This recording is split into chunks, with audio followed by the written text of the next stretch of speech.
Hello. हाँ, मैं क्या कह रहा हूँ, मैं ये क्लास रिकॉर्ड भी कर रहा हूँ, तो तुम्हें चाहिए रिकॉर्डिंग तो ले सकती हो, ठीक है। ठीक है। तो अब इस रिकॉर्डिंग स्टार्ट करते हैं। अस्सलाम वालेकुम। भाई देखो, इसमें जो है सर्कल, हम सर्कुलर मेजर पढ़ रहे हैं, सर्कल से रिलेटेड होता है ये। दूसरी बात है कि तुमने आर्कनेट वगैरह मुझे सही बताया कि भाई आर्कनेट, इससे जो तुमने एक्सप्लेन किया उससे मुझे यही अंदाजा हो गया कि आर्कनेट वगैरह पता है। देखो सरकमफ्रेंस का कोई भी छोटा सा ये सर्कुलर हिस्सा को हाईलाइट कर दो ना, तो it would be called ji. An arc length, ठीक है। और पिज्जा की तरह स्लाइस को हम कहते हैं सेक्टर। सही।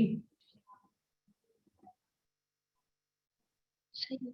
और दूसरी बात है कि भाई तब नया क्या है, जब ओ लेवल मैथ्स के, जब सब सारी चीजें ही ओ लेवल मैथ्स की, तो भाई नया क्या है? नया देखो, सिर्फ तुम्हारे इसमें फॉर्मूलाज हैं, थोड़ा बहुत डिफिकल्ट क्वेश्चन होते हैं मेंसुरेशन से बेस में, और तीसरी बात है कि इसमें ग्रेडियंट्स में काम आ जाता है, बहुत मुश्किल नहीं है, इजी सा है।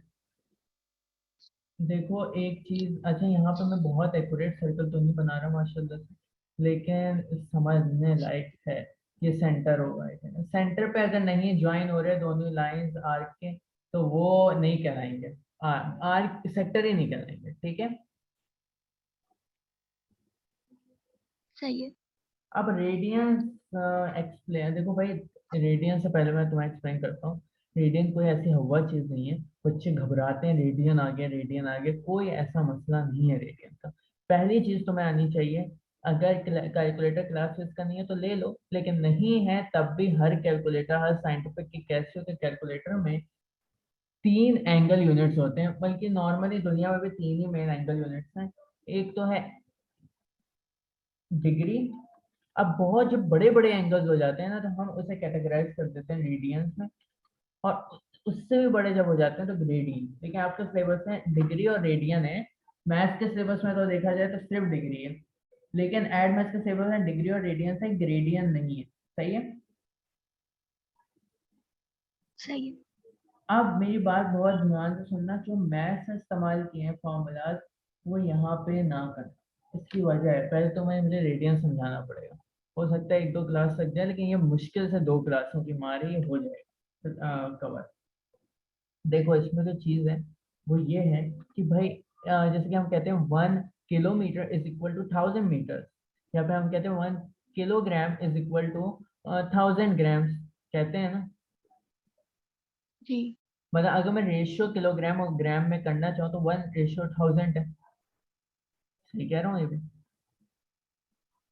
दोबारा रिपीट करेगा प्लीज।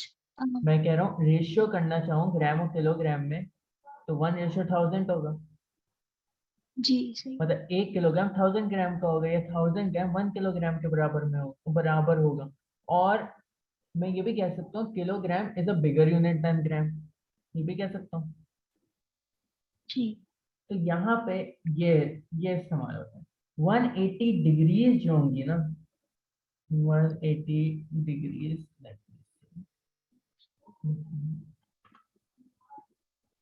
डिग्री डिग्री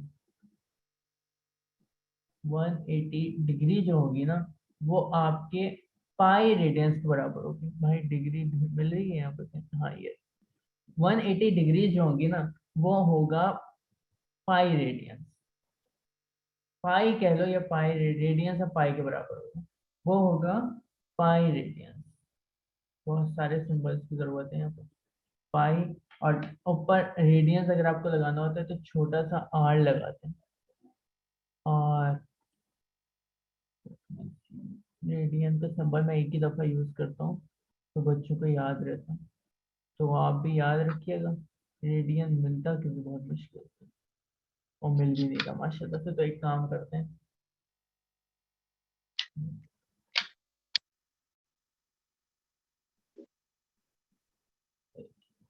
हाँ, पाई रेडियंस के बराबर, रेडियन पावर में नहीं है, छोटा सा आर लिखते हैं ऊपर, ठीक है। कभी नहीं भी सही है। लिखोगे ना तो समझ आ जाएगा। रेडियंस अगर कंफ्यूज हो तो कैड मैथ्स में ये नहीं सोचना कि भाई रेडियन आर ऊपर लिखो, गिव इट, मतलब उसे रख देना साइड पे, पाई रेडियंस लिख देना। रेडियंस से मेरा क्या मतलब, पाई उसके आगे रेडियंस की स्पेलिंग, ठीक है। सही। अब एक मेरी बात ध्यान से सुन लो, add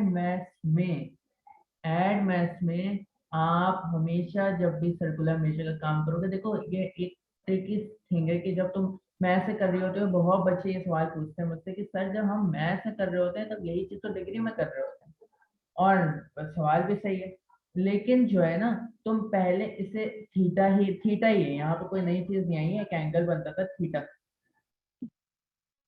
it's very bad, theta बनता था, कोई एंगल बनता था, आर्क में एंगल ना बने तो होता ही नहीं है काम, ठीक है। अब मैं तुम्हें नई चीज नहीं सिखाऊं, मतलब नई से ये मतलब मेरी आवाज आ रही है ना, जी जी। मैं तुम्हें कोई ऐसी नई चीज नहीं सिखाऊंगा, मैं तुम्हें ओ लेवल मैथ से ही लेके चलूंगा। एक मिनट रुकना, मैं स्टॉप कर रहा हूँ इसमें, ये हाँ सही, मैं दोबारा स्टार्ट करूँ, मुझे बताना स्क्रीन शेयरिंग हो रही है, जी हो गई। ठीक है। तो मैं ये कह रहा था कि मैं मैथ से ही तुम्हें पढ़ाऊंगा, अब मुझे पहले ये मेथड रेडियन का खत्म करना है, तो एक कॉन्सेप्ट और लेना है। मैं ये कह सकता हूँ, इसमें मैं गलत नहीं होगा कि 1 डिग्री बल्कि इसको पहले लिख लेते हैं भाई, आपके आसानी के लिए। आपको एरो यहाँ से आ गया, कंप्यूटर है तुम्हारे पास? जी। कंप्यूटर में सूडो कोड पढ़ा है? अच्छा, सब्जेक्ट की बात करें? नहीं, सब्जेक्ट? अच्छा, सब्जेक्ट नहीं। सब्जेक्ट नहीं है।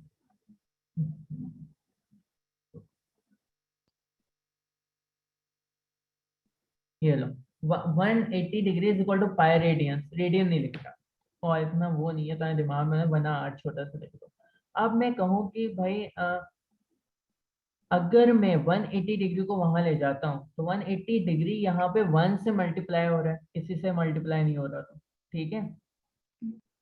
तो मैं ये कह सकता हूँ 1 degree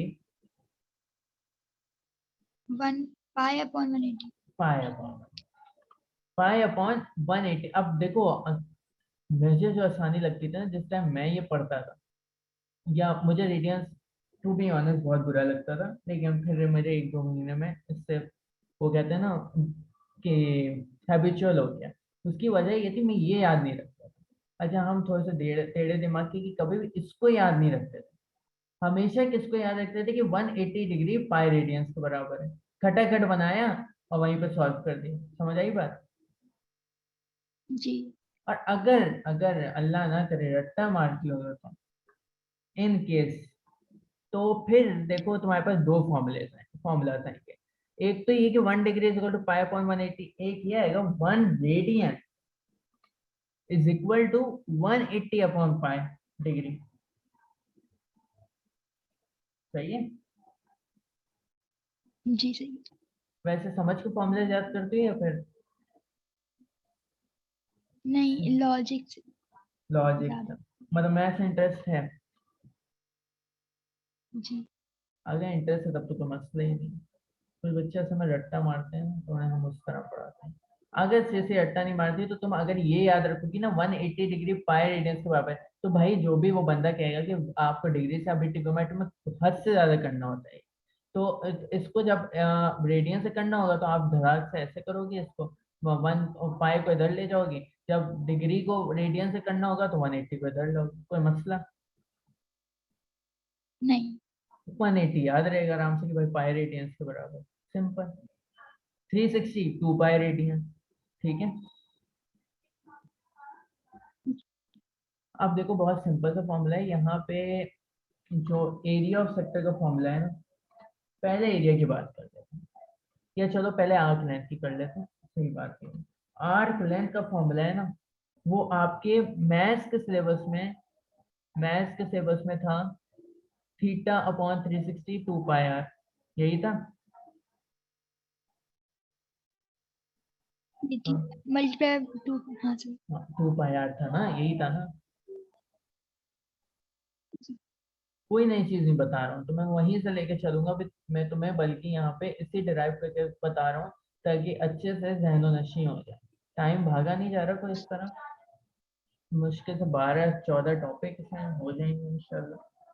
theta upon 360 2 pi are, अब लेकिन यहाँ पे एड मैथ्स में ये होता है, बल्कि हर जगह ही ये होता है, बस आपके साथ ओ लेवल वाले उन्हें रेडियंस पढ़ाना नहीं होता, तो आपको ये वाला फॉर्मूला वो रटवा देते हैं। अब अगर मैं कहूँ तो ये 2 से 360 कैंसिल हो जाएगा, जी 2 से 360 कैंसिल हो जाएगा ना, तो आपका थीटा अपॉन 180 हो सकता है। Theta upon 180 into pi r. क्या हुआ, नहीं समझ आया? हम्म, हेलो, समझ आ रहा है? आ गया। आ जी गया। आ रहा है। जी अच्छा। का रेड वो पढ़ा था मैंने कहीं, थीटा आर होता है मेरे ख्याल से।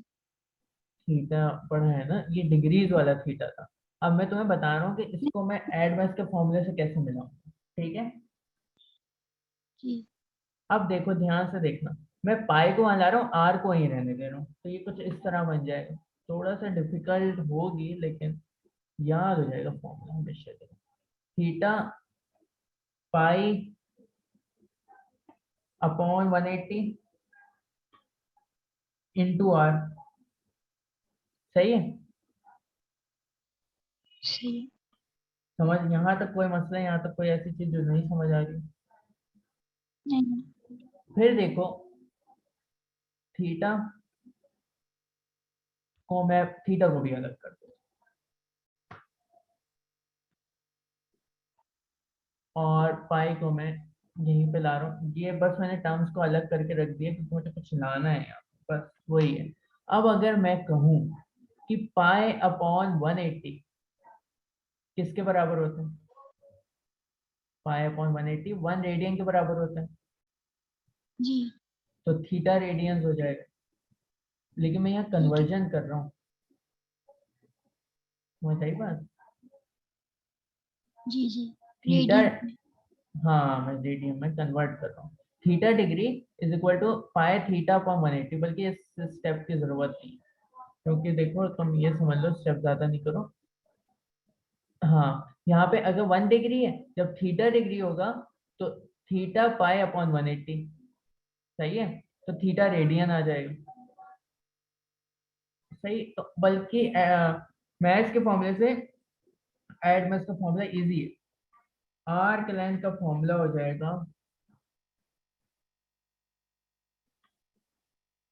आर, नहीं बल्कि रेडियस लिख देते हैं, proper radius multiply by theta. मेरे ख्याल से अच्छे से समझ आ गई होगी बात।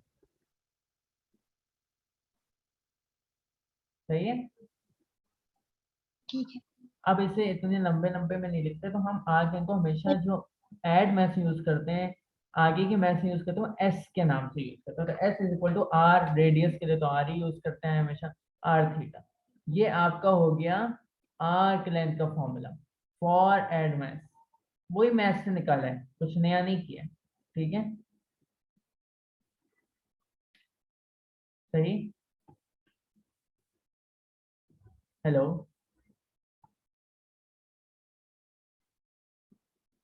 आवाज नहीं आ रही मुझे, जब तक आवाज नहीं आई तो मैं आगे कैसे बढ़ूंगा?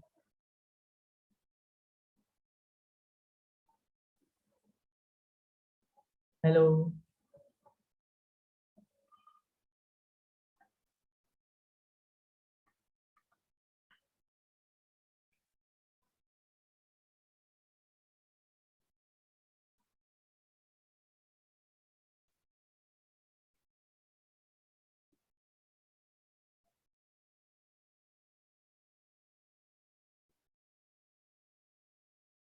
भाई देखो, तो ये जब s is equal to r theta हो गया, अब आगे क्या करें? जब s is equal to r theta हो गया, तो एक देखो तुम्हारे पास फॉर्मूला आ गया आर्क लेंथ का। Arc length is equal to radius into theta, theta angle, लेकिन angle in the form of radians, कोई और एंगल नहीं, रेडियंस की फॉर्म में होना चाहिए थीटा, वरना ये जो आपका फॉर्मूला है आर्क लेंथ का फेल हो जाए। रेडियंस में होना चाहिए, दोबारा बोल रहा हूँ, theta must be in radiance. ये भी लिख देते हैं भाई, मसला ना हो कोई, ताकि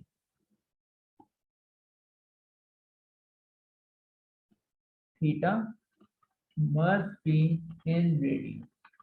डिग्री में होगा तो ये ऊपर जो ग्रीन सा हाईलाइटेड है फॉर्मूला वो फजूल है, फिर आपके किसी काम का नहीं। ठीक है, अब आगे चल रहे हैं। अब तुम्हारा होमवर्क ये है, थोड़ा सा क्रिएटिव होमवर्क दे रहा हूँ कि भाई जो आपका वो होता है ना एरिया ऑफ सेक्टर मैथ्स में, उससे आपको निकालना है एरिया ऑफ सेक्टर जो मैं यहाँ लिख रहा हूँ। बिल्कुल इसी को देखते हुए निकालिएगा, रेडियन से कन्वर्ट करने की कोशिश कीजिएगा थीटा को, आसानी हो जाएगी सर इंशाल्लाह। सही है। एरिया ऑफ सेक्टर क्या होता है भाई? एरिया ऑफ सेक्टर जो होता है ना वो आपका होता है दो। एक तो होता है 1/2 आर का स्क्वायर मतलब रेडियस का स्क्वायर मल्टीप्लाई बाय थीटा।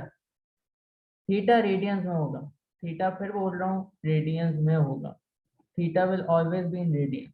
या फिर और ये भी कह सकते हैं कि भाई area of sector is equal to 1/2 r multiply by s, मतलब आर एस लिख दो सिंपल।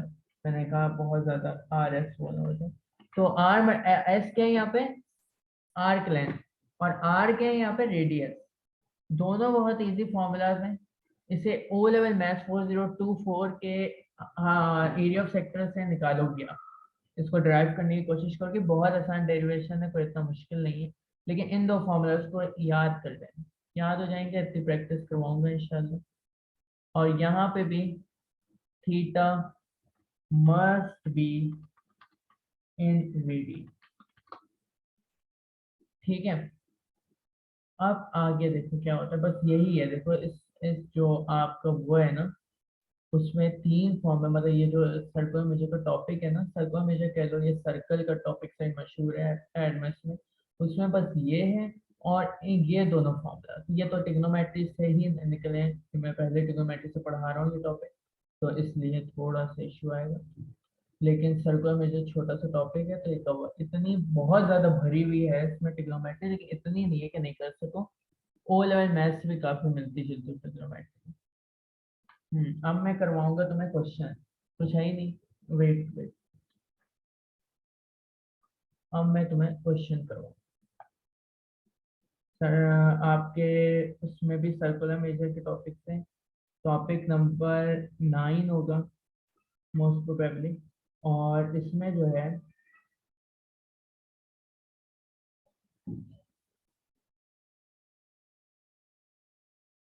मैं आपको करवा रहा हूँ नवंबर 2013। इसमें आपको मैं करवा रहा हूँ नवंबर 2013 P2 क्वेश्चन 10।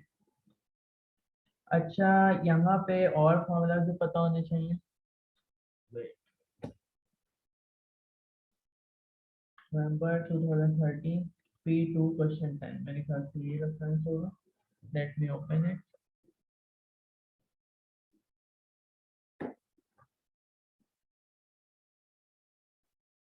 टॉपिक 9 है ये मैं आपको करवा रहा हूँ। इसमें जो है एक सर्कल बना हुआ है, यहाँ डायग्राम बनानी पड़ेगी इंशाल्लाह, पीडीएफ फॉर्मेट में पास को भी जल्द निकाल दूंगा। ये सर्कल है एक, और इसमें जो एक ट्राइंगल है।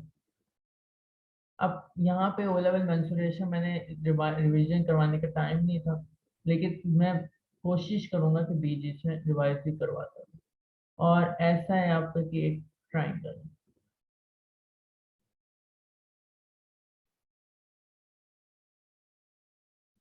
ये ट्राइंगल है। अच्छा, दूसरी बात है जो मैं ग्रीन से शेड कर रहा हूँ शेडेड रीजन है आपका, ये जो नीचे की चीज है ना ये सारी शेडेड है। थोड़ा सा बाहर निकल गया, सर्कल से बाहर निकला हुआ एरिया शेडेड नहीं है ऑब्वियसली, ट्राइंगल के बाद वाला एरिया शेडेड है, बिल्कुल ये कोने कोने तक। पर अगर मैं पेन से नॉर्मल शेडिंग करूं तो आपका ये वाला एरिया,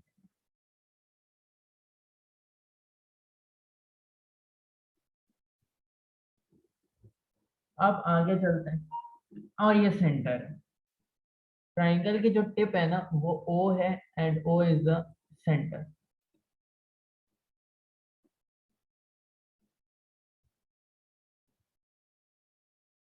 ओ सेंटर है भाई, मैं डॉट वगैरह नहीं बना रहा, वियर्ड लगेगा, तो सेंटर में लिख दिया। और दूसरी बात है कि अगर आगे चलता हूँ मैं, क्वेश्चन की डिटेल्स आपके पास जाए, मैं इसी पर पहले क्वेश्चन की डिटेल में करवा रहा हूँ कि क्वेश्चन को समझना आ जाए। शेडेड रीजन को एक तरह से रख देते हैं अभी, और ये जो है वो 1.4 रेडियंस है,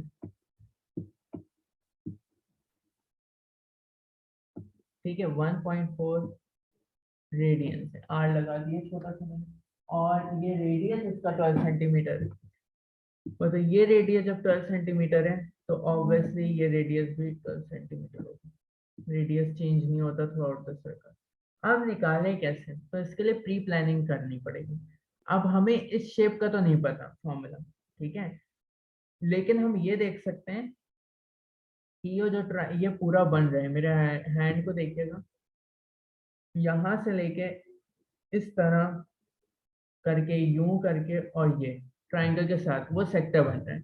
मैं रेड से शो कर देता हूँ इन केस ना समझ आया, ये सेक्टर बन रहा है,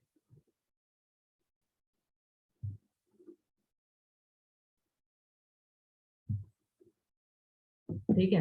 अब ये सेक्टर बन रहा है आपका, ये लाइन यहाँ तक है, लेकिन मैंने जल्दी जल्दी में समझाया है, इतना इस पर नहीं किया टाइम वेस्ट। तो जो है ये एक सेक्टर बन रहा है। अब मसला ये कि हमें हमारे पास सेक्टर के एरिया का फॉर्मूला है, ट्राइंगल के एरिया का फॉर्मूला पड़ा है, लेकिन हमने हरगिज उसका नहीं पढ़ा। मतलब ये अगर मैं कहूँ ये जो ग्रीन से शेडेड है वो क्या है तो नहीं पता, ठीक, इसका फॉर्मूला क्या होगा। तो यहाँ पे अगर मैं कहूँ कि निकालना है शेडेड रीजन का एरिया, तो एरिया निकालने के लिए पार्ट 1 पैरामीटर है, लेकिन पहले मैं एरिया करवा देता हूँ, आसानी होगी। पैरामीटर बहुत आसान है, बल्कि पहले पैरामीटर करवा देते हैं। पैरामीटर तो देखो आसानी से निकल जाएगा,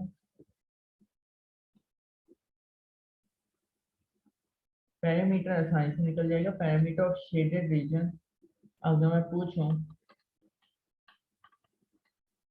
तो ये पहले तो हमारे पास ये आएगा कि भाई इस आर्क लेंथ, अच्छा आर्क लेंथ को मैं नाम दिया हुआ है, मैं देना भूल गया, ए और बी। तो आर्क ए बी आ रहा है पैरामीटर में, पैरामीटर मतलब बाउंड्रीज,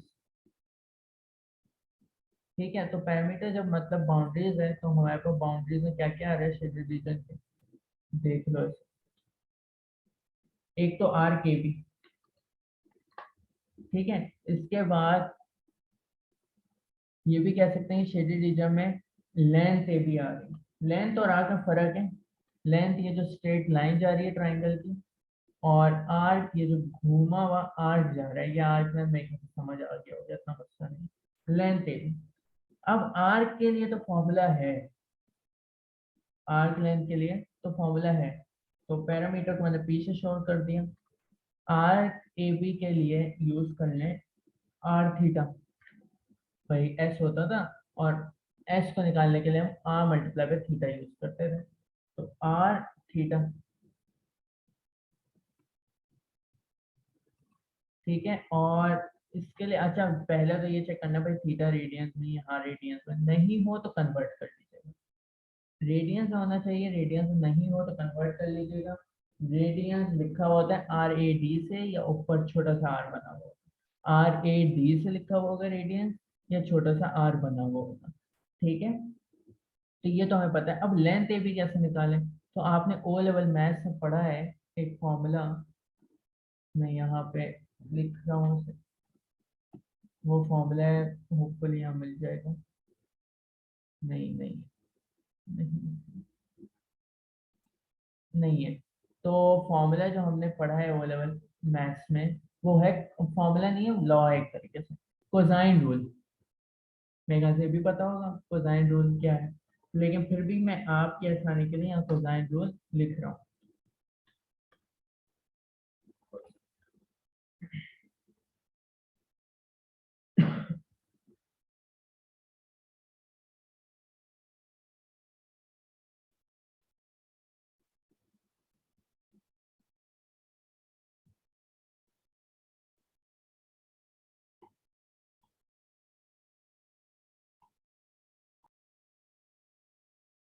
भाई देखो, इसमें मैंने यहाँ सारे फॉर्मूले जो जो होते हैं नॉर्मली, कोसाइन और साइन लॉ यही इस्तेमाल होते हैं।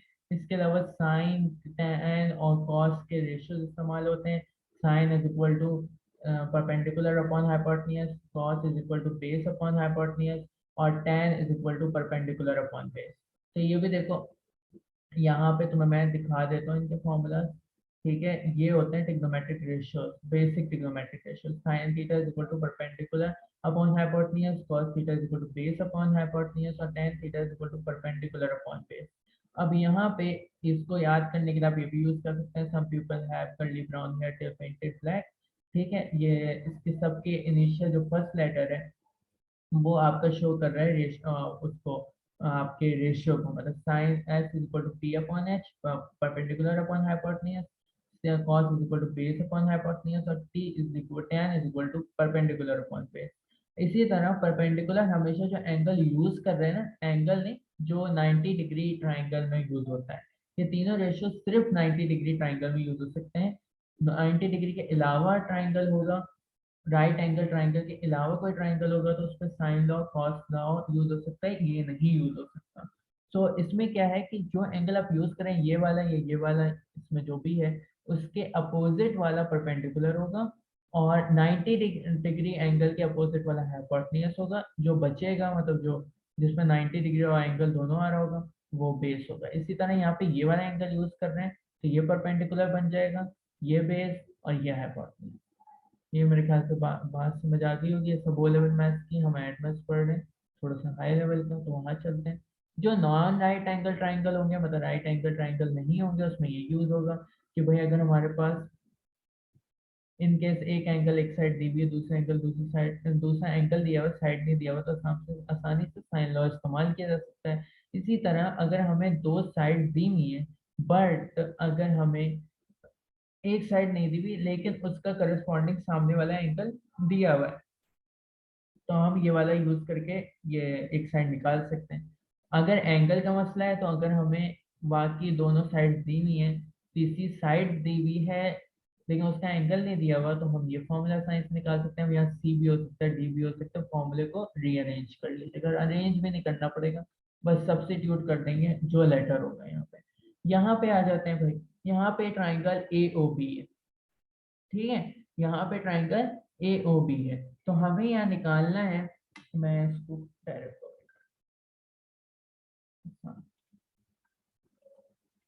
अच्छा, इसको करने से पहले सबसे पहला काम ये करना है कि इसको आप अपने कैलकुलेटर में जाएंगी, शिफ्ट दबा के मोड वाला बटन दबाएंगे, शिफ्ट दबा के मोड वाला बटन दबाएंगे। फिर से बोल रहा हूँ, शिफ्ट दबा के मोड वाला बटन दबाएंगे तो उसमें काफी सारे सेटअप्स आ रहे होंगे। उसमें दूसरा या तीसरा आपके पास ऑप्शन होगा एंगल का, तो एंगल की जगह आप दबाएंगे, फिर उसमें रेडियन का आ रहा होगा, तो अपने कैलकुलेटर को फर्स्ट ऑफ ऑल रेडियन में कर लीजिए। ठीक है, यहाँ पे आ जाते हैं, प्लस सी, सी तो नहीं, सी तो यहाँ पे नहीं है, यहाँ पे हम निकाल क्या रहे हैं, ओ, लेकिन ओ के सामने वाली साइड जरूरत है हमें पैरामीटर में, ओ स्मॉल होगा। ठीक है, लेंथ ऑफ ए बी निकालने के लिए ओ हमें निकालना है, तो ओ में क्या होगा कि भाई ये रिप्लेस, बल्कि यहाँ हमारी किस्मत अच्छी है कि ए और बी साइड है। ठीक है, टू ए बी की जगह टू ए बी आ जाएगा, तो हम यहाँ पहले नहीं, पहले मैं सिर्फ फॉर्मूला लिख रहा हूँ, cos c की जगह o आ जाएगा, क्योंकि देखें ध्यान से तो हमें कौन सा एंगल पता है, o वाला एंगल पता है। सबसे पहले रेडियन में कर लेना कैलकुलेटर, वरना आंसर सही नहीं आएगा, फायदा नहीं है सारे फॉर्मूलाज वगैरह पता होने का जब तक आप रेडियन में नहीं करो कैलकुलेटर में। आगे आते हैं,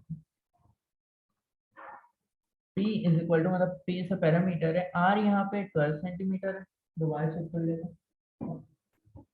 हाँ 12 सेंटीमीटर है, और थीटा यहाँ पे 1.4 रेडियन, कोई मसला नहीं है, हो गया ये। और प्लस यहाँ पे सब्स्टिट्यूट कर लें, मैं कॉपी इससे कर रहा हूँ आसान है। ये थोड़ा सा बड़े में आ गया फॉर्मूला, लेकिन ऐसा जितना बड़ा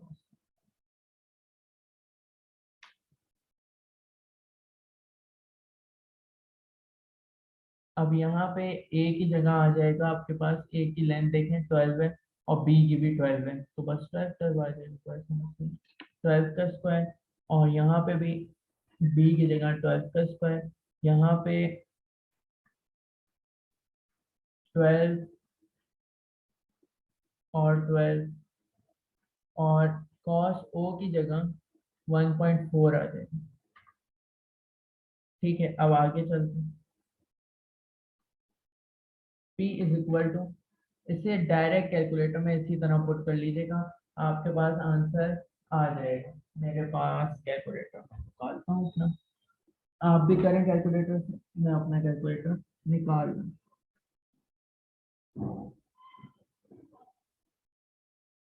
इसमें बस ये मसला होता है कि बहुत शेडेड रीजन का फॉर्मूला बनाना, जो मैंने ऊपर बनाया ना, parameter of shaded region arc B plus length A B, ये बनाना होता है। सबसे मुश्किल ये काम कर लिया तो इंशाल्लाह फिर तो आपकी मंजिल आसान हो जाएगी आंसर तक। तो इसको डायरेक्ट कैलकुलेटर में पुट करेंगे एक्सप्रेशन को टुकड़े बटकों में सॉल्व नहीं कीजिएगा, बस ये लाइन लिख के, ये है भी कितने मार्क्स का सवाल, 5 मार्क्स, ये 5 मार्क्स का सवाल है, लेकिन बस आपको यहीं तक करना है जो मैं कर रहा हूँ।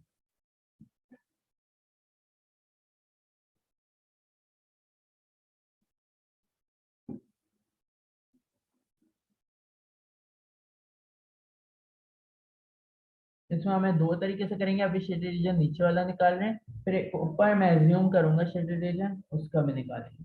मेरे ख्याल से क्वेश्चन में यही है, क्योंकि ये पास से पर जो मेरे पास है अवेलेबल, वो उसमें शेडेड रीजन ब्लर हो रहे हैं, तो लेकिन कोई ऐसा मसला नहीं, दोनों से मैं आपको सिखा दूंगा। इसका आंसर आ रहा है 17.09। फिर आगे क्या करना है, एरिया निकालना है। अब एरिया ऑफ शेडेड रीजन, हमारे पास एरिया ऑफ शेडेड रीजन का स्पेसिफिक फॉर्मूला कोई नहीं है, हमें खुद बनाना पड़ेगा। एरिया ऑफ शेडेड रीजन देखें अगर हम, तो एरिया ऑफ,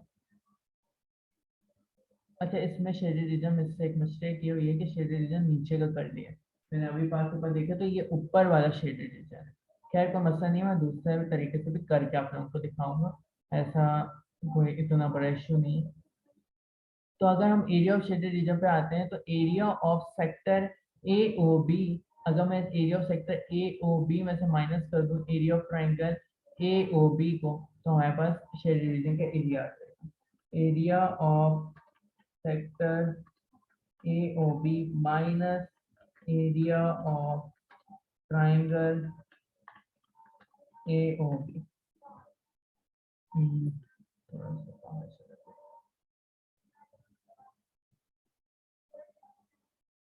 ठीक है, अब आगे आ जाते हैं। अब एरिया को मैं ऐसे शो कर रहा हूँ।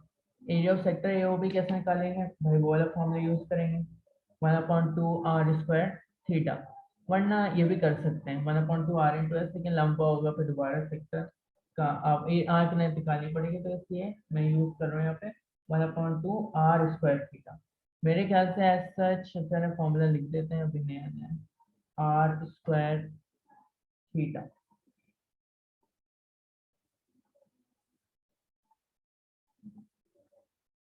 r² थीटा, एंड उसको माइनस कर देते हैं एरिया ऑफ ट्राइंगल एओबी। अब एरिया ऑफ ट्राइंगल कैसे निकालते हैं, जो बिना राइट एंगल होते हैं, वो 1/2 into base into height multiply by sine theta.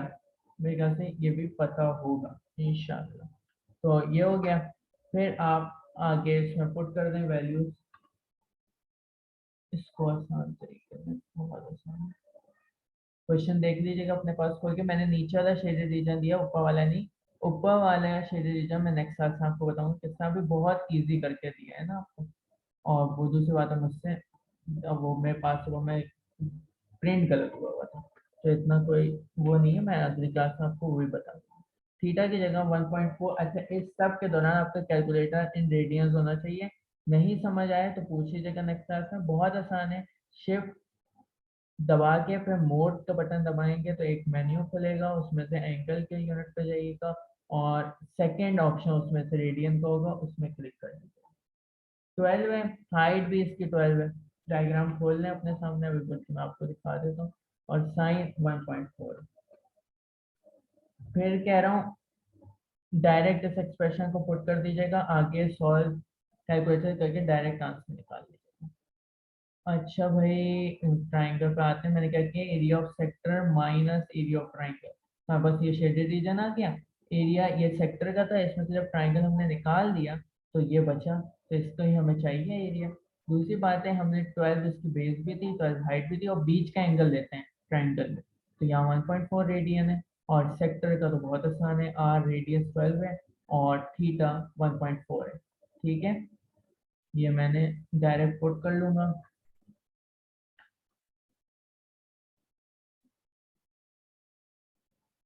मैं भी डायरेक्ट पुट कर रहा हूँ, आप भी डायरेक्ट ही पुट कीजिएगा, इसके मार्क्स नहीं होते, वह यही 2 स्टेप के मार्क्स होते हैं।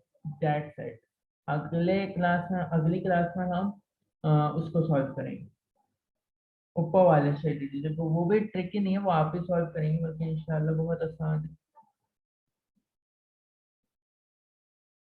99.041 आ रहा है, इसको 99.04 भी लिख सकते हैं। 041 आ रहा है, इसको 99.11 भी 1। तो एरिया आपका शेडेड रीजन का आ जाएगा, एरिया ऑफ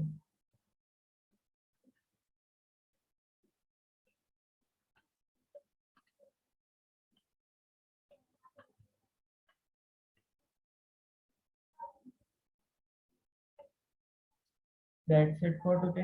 041 है, बल्कि 3 सिग्निफिकेंट में शो होता तो ज़्यादा बेहतर है। ये सेंटीमीटर स्क्वायर।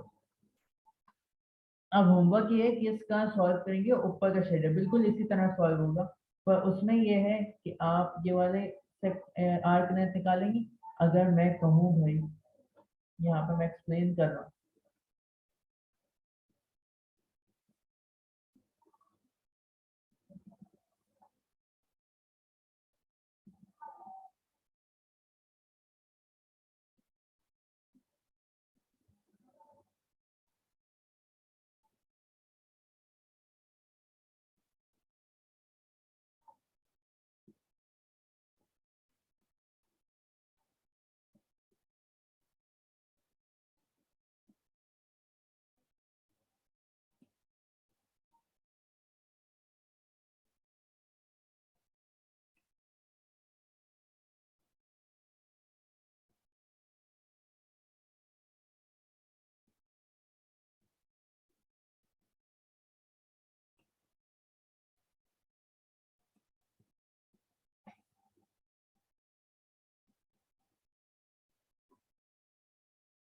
हाँ भाई, तो मैं ये बोल रहा था, अच्छा हाँ, कि ये अगर हमें ऊपर वाले एरिया निकालना हो और पैरामीटर, तो किस तरह निकालेंगे। वेल फर्स्ट, जो कि हमारे क्वेश्चन में भी रिक्वायरमेंट है, जो अगर हम कह देते हैं रेड वाला शेडेड रीजन, ठीक है, रेड वाला आपका पूरा शेडेड रीजन है। अब मैं बोलता हूँ भाई इसको पैरामीटर एरिया निकालें, तो पैरामीटर में आप आराम, हाँ यहाँ पे एक ट्रिकी चीज ये है कि ये 1.4 रेडियन दिए, ये वाला एंगल तो दिया ही नहीं भाई, ये जो मैं ब्लैक से एंगल बना रहा हूँ वो तो दिया ही नहीं, तो उसको निकालने के लिए कुछ भी इतना मुश्किल काम नहीं है भाई। आप नॉर्मल मैथ से क्या करते थे, 360 को माइनस कर देते थे गिवन एंगल से, यही करते थे, 360 को माइनस कर देते थे, तब अब ब्लैक वाला एंगल आ जाता था। अब क्योंकि यहाँ पे रेडियंस में बात हो रही है, तो यहाँ पे जो 360 होगा ना वो 2 पाई होगा, चाहे तो कन्वर्ट करके देख लें, 2 पाई होगा। तो 2 पाई माइनस 1.4 करेंगे तो एंगल निकल जाएगा ये ब्लैक वाला। फिर कोई भी मसला नहीं है, s is equal to r theta वाला फॉर्मूला यूज कर लें, उसमें प्लस कर दें ये 12 और 12, तो आपका आ जाएगा answer parameter of shaded region का। आप पैरामीटर ऑफ शेडेड रीजन का तो आंसर आ गया।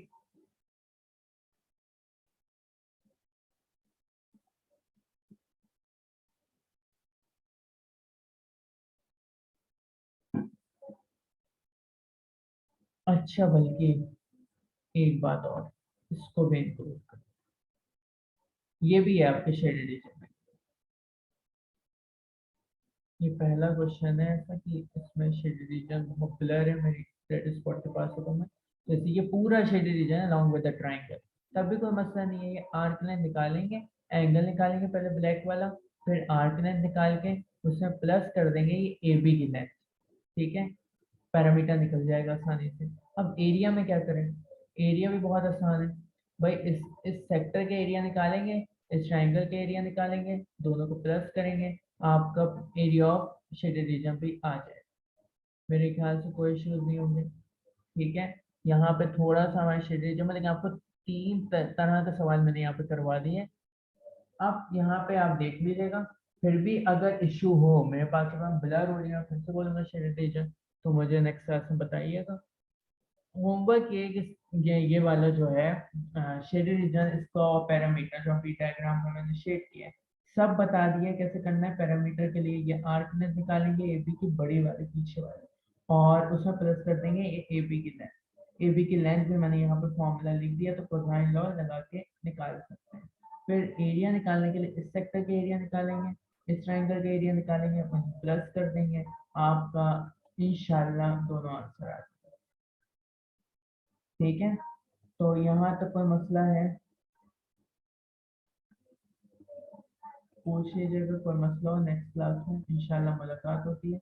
हमारा ये टॉपिक अल्हम्दुलिल्लाह कंप्लीट हो गया, बस अब उसमें ट्रिकी क्वेश्चंस आते हैं, वो आप मुझे निकाल निकाल के बताते रहेंगे कि ये क्वेश्चंस हैं, तो वो मैं इंशाल्लाह आपको करवाता रहूँगा।